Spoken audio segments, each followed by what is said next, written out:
ኢህአዴግ ላይ ጫና ሲመጣ ኃይለ ማርያምን አውርደው በመከላከያ ሀገር እንድትደራደር ኩዴታ እንዲደረግ ፈልገው ነበር የተወሰኑ አካላቶች በተለይ እነ ጌታቸው። ጀነራል ሰዓረ የጌታቸው የግል ጓደኛ ሆኖ ስንት ጫና እየተካሄደበት ከሳሞራ ጋር እምቢ ካሉት ውስጥ አንዱ እሱ ነው። መከላከያ አንገባበትም ብሎ እና አብይ እንዲህ ወደ ስልጣን እንዲመጡ መንገድ ይከፈተ።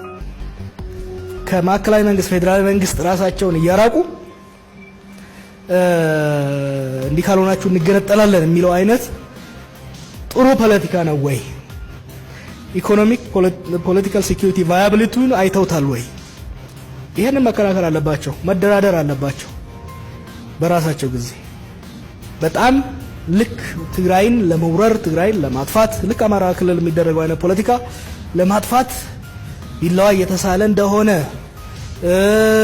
አብይ ጸረ ትግራይ ነው ምናምን የሚባለው በወጣት ውስጥ እያሰረዙት ነው።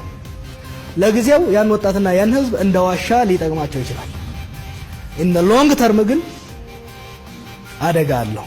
ትግራይ የተገለለችበት ዲሞክራሲያዊ ፌደራላዊ ኢትዮጵያ አትታየኝም። አንድ ለፌደራላዊና ዲሞክራሲያዊ ስርዓት እንደሚታገል ሰው ያንን ትግራይን የሚያገልን ማንም ሰው ወንድሜም ሆነ አታገልበታል። በአማራም እንደዛ የአማራን ህዝብ የሚያገል የአማራን ህዝብ የሚጎዳ ወደ ጎን የሚገፋ ስርዓት ኢትዮጵያ ውስጥ ሊኖር አይችልም። የአማራን ህዝብ አግልሎ የኦሮሞ ህዝብ በዘላቂነት ሊረዳ የሚችል ስርዓት ሊኖር አይችልም። ስርዓቱ ምህዳሩን ዘግቶ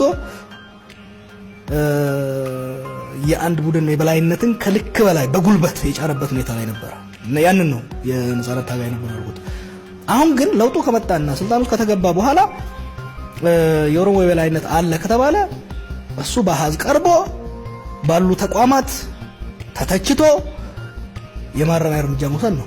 ኃይል አያስፈልግም ነው።